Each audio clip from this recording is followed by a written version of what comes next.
नमस्कार दोस्तों, ये मेरा पहला वीडियो है। पसंद आए तो सब्सक्राइब, लाइक, शेयर ज़रूर करें। देखिए, जो गाड़ी का हॉर्न जो होता है वो कभी कभार ख़राब हो जाता है। जैसे कि ये मैं देखता हूँ,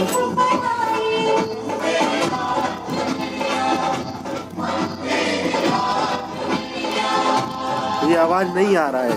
अब इसको सही करने के लिए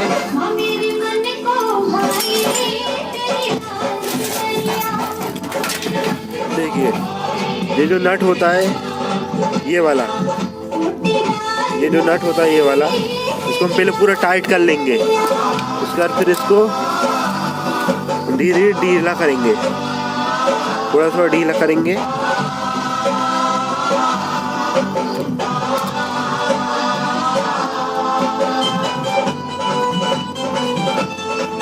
ये थोड़ा ढीला कर लिया। अब बजा के देखेंगे, अभी भी आवाज नहीं आ रहा है, इसलिए हम थोड़ा और ढीला करेंगे।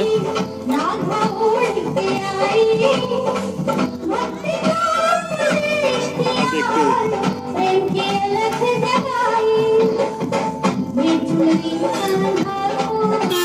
देखिए दोस्तों, आवाज आने लगा है धीरे धीरे।